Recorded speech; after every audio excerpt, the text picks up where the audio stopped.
is gone. So the husband stays in Kisumu. Mwanaume anaishi Kisumu. The wife stays in Embu. Mwanamke yoishi Embu.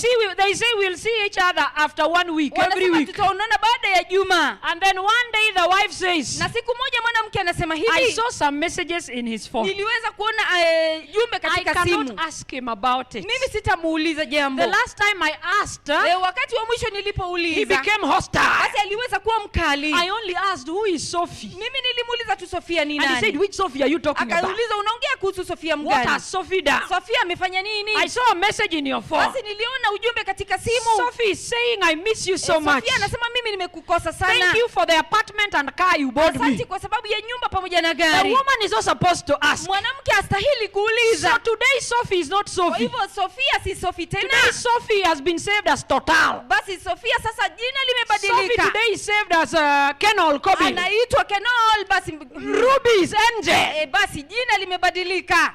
So even if the phone rings, hata simu inapolia, the caller reads a shell. Basi unaona ambaye amepiga ni shell. And you say, huyo sio mwanamke. Ndio. So the woman decides to visit you in Marsabit. Kwa hivyo mwanamke anaamua kutembelea pale Marsabit. And you know love is about surprises. Na unajua upendo tu ni kuambia usiambie mtu mapema. I know our men feel you must say when you're going to see him. Ninajua wanaume wanasema tuambie kabla tujawatembelea. It is not in good faith. Sio kwa mtazamo mzuri. It is because he knows you will catch him. Maana anajua wewe utampata. So the woman also says in her heart, basi mwanamke anasema I love my husband. Mimi nampenda mume wangu. I want to surprise him. Mimi ningependa niweze kumshtua. When you travel to Marsabit, basi unaelekea pale Marsabit and you go to the house, na unaingia pale nyumbani, the first thing you meet at the door, kile cha kwanza unapokutana nacho mlangoni, is woman's sandals. Basi ni viatu za mama. And half your heart tells you, na moyo wako kwa kidogo unakuambia hivi, labda ni mgeni tu, ndio amekuja kuomba kibiriti, a visitor. Your other heart tells you, na moyo mwingine unasema hivi, na nikipata ni bibi mwingine. Ndio. Halafu unabisha, unaingia. Ndio.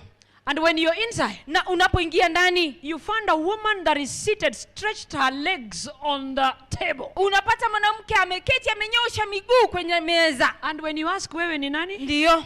She's also saying, na wewe ni nani?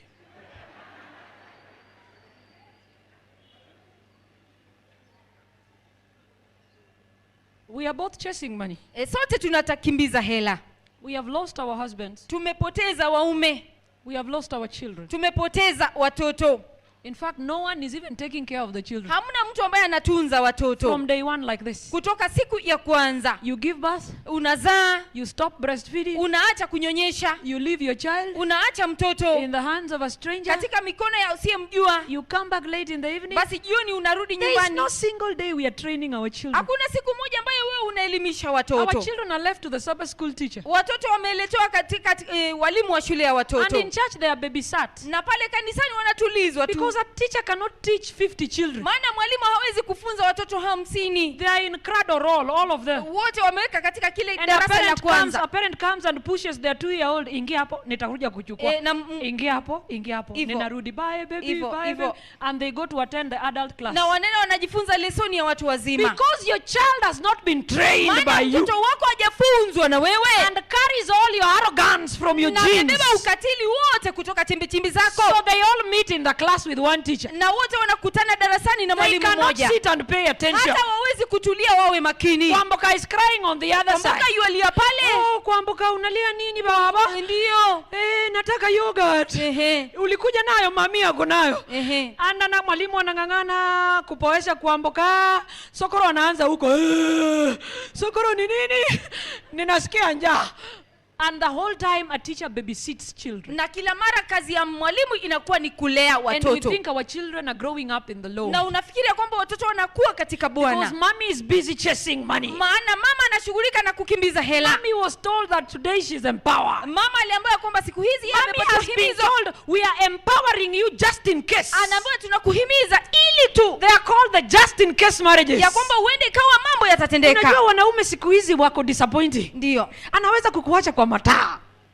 So we are running marriages on just in case Basi mode. ndoa zetu ziko tu huenda jambo likatendeka. So I must keep my account well just in case. Lazima niwe na hela huende kama mambo I must yatakatendeka. buy a shamba just in case. Lazima ninunue shamba huende I ikawa. tell you, when you are running on just in case mode, Unaweza kuwa katika hali ya you are huende ikawa. actually prophesying. Basi wewe You unatabiri. are opening yourself up to the devil. Wewe unajifungua kwa And ibilisi. just in case will Na materialize. huende ikawa yatatendeka. And then your friends will tell you you are wise. Sasa ungefanya hizi vitu Na rafikize ungekuwa badly off. Wewe ni mwerevu. Hey, there is no reverse gear in marriage. Mambo ya kurudi nyuma katika ndoa. Marriage ukiingia umeingia. Ndio. Hakuna kutoka.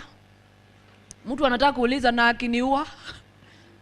Najua inakusumbua. Sasa tu nikae hata kama ananipiga. Anakupiga sababu ya mdomo yako. Ukifunga mdomo tu hivi na uweke magoti chini, hawezi akakupiga. Amen. Lakini ukitaka kutumia mdomo, hata beba vitu yako leo ukienda leo lunch, enda beba bag enda kwenu kama wewe ni mtu wa mdomo. Ndoa haiendeshwi na mdomo. Hata mimi nimeenda shule. Nabo nkorageria abana bane.